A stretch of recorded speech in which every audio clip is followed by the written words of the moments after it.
Assalamualaikum warahmatullahi wabarakatuh. Perkenalkan, saya Anita Ratnasari dengan NIM 8568365758. Saya dari UPBJJ Bandar Lampung.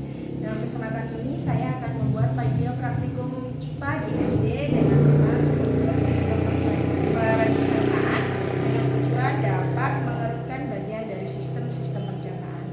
Alat yang saya butuhkan adalah gambar tentang pencernaan pada organ manusia, kemudian ada buku dan juga pena. Mari kita coba.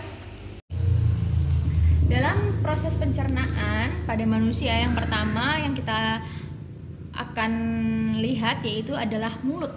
Mulut ini adalah tempat pertama masuknya makanan dan menjadi awal proses pencernaan. Di dalam mulut terdapat gigi, lidah, dan air ludah yang bekerja sama. Gigi berfungsi memotong, merobek, dan menghaluskan makanan agar lebih mudah ditelan. Lidah membantu mengatur posisi makanan, mencampurnya dengan air liur, serta membentuknya menjadi gumpalan lunak yang disebut bolus. Mulut ini juga dilapisi oleh kelenjar yang menghasilkan air liur untuk memulai pencernaan kimiawi, terutama pemecah karbohidrat. Selanjutnya ada kelenjar air ludah. Kelenjar air ludah ini, bagian sini, itu menghasilkan cairan bernama salvia yang berfungsi melembutkan makanan agar mudah ditelan. Air ludah juga mengandung enzim amilase yang memulai pemecahan pati karbohidrat menuju bentuk yang lebih sederhana. Selain itu, salvia mengandung zat antimikroba yang membantu menjaga kebersihan mulut. Ada 3 pasang kelenjar utama, yaitu kelenjar parotis, submandibula, dan sublingual. Ketiganya bekerja otomatis saat kita melihat, mencium, atau membayangkan makanan. Selanjutnya ada kerongkongan atau yang disebut esofagus. Kerongkongan adalah saluran panjang, nih panjang sekali, yang menghubungkan mulut dan lambung. Tidak ada proses pencernaan kimiawi di sini, tetapi kerongkongan itu memiliki peran penting dalam menggerakkan makanan turun ke bawah melewati sini, yaitu adanya gerakan peristaltik, yaitu kontraksi berirama otot-otot dindingnya. Di bagian bawah kerongkongan terdapat katup les yang berfungsi mencegah makanan dan asam lambung naik kembali ke atas. Jika katup ini lemah, bisa terjadi refluks atau asam lambung naik. Ada hati. Hati ini adalah organ yang banyak fungsinya. Salah satunya membantu pencernaan. Hati menghasilkan empedu, cairan berwarna kehijauan yang berfungsi mengemulsikan atau mencegah lemak menjadi bagian lebih kecil agar mudah dicerna oleh enzim lipase. Empedu ini yang dihasilkan hati disimpan di kantung empedu sebelum dilahirkan ke usus halus. Selain itu, hati ini berfungsi menyaring racun dalam darah, menyimpan vitamin, serta mengatur kadar gula dalam tubuh. Meskipun makanan tidak masuk ke dalam hati, organ ini sangat penting dalam proses pencernaan dan metabolisme. Selanjutnya ada lambung.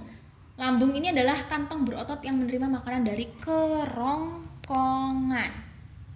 Di dalamnya terdapat asam lambung HCl yang sangat kuat untuk membunuh bakteri dan mengurai makanan.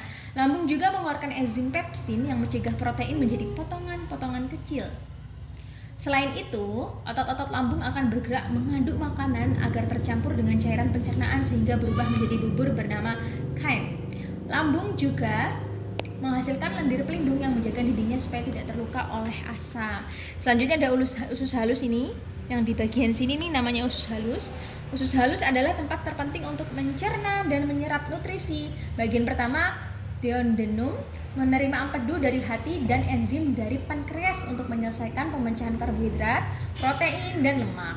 Di bagian berikutnya yaitu jeunum dan ileum, dinding usus halus memiliki struktur kecil bernama villi dan mikrofili yang memperluas permukaan penyerapan.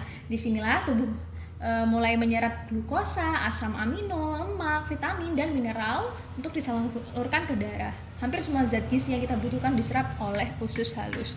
Selanjutnya ada usus besar nih, usus besar yang di bagian ini. Sisa-sisa makanan yang tidak tercerna masuk ke usus besar. Tugas utama usus besar adalah menyerap air dan beberapa mineral sehingga sisa makanan berubah menjadi lebih padat. Di organ ini terdapat banyak bakteri baik yang membantu memecah sisa serat dan menghasilkan vitamin tertentu seperti vitamin K. Usus besar terdiri dari beberapa bagian seperti kolon naik, kolon melintang, dan kolon turun. Dan kolon sigmoid. Semua bekerja untuk memadatkan, mengarahkan, dan menyalurkan sisa makanan menuju rektum nih, bagian rektum. Rektum ini adalah bagian akhir dari usus besar yang berfungsi sebagai tempat penyimpanan sementara feses. Ketika rektum mulai terisi, ujung syaraf akan mengirimkan sinyal kepada otak bahwa tubuh sudah siap untuk buang air besar. Tekanan pada rektum makin kuat bila isinya bertambah, memicu keinginan untuk mengeluarkan feses. Yang terakhir ada anus di sini. Anus adalah saluran terakhir tempat keluarnya feses dari tubuh. Anus memiliki 2 cincin otot yang disebut sphincter, yaitu sphincter dalam yang bekerja otomatis dan sphincter luar yang bisa kita kendalikan. Kedua otot ini memastikan feses tidak keluar sebelum waktunya. Saat kita memutuskan untuk buang air besar, otot si sphincter itu akan rileks sehingga feses dapat keluar dari tubuh. Sekian, terima kasih.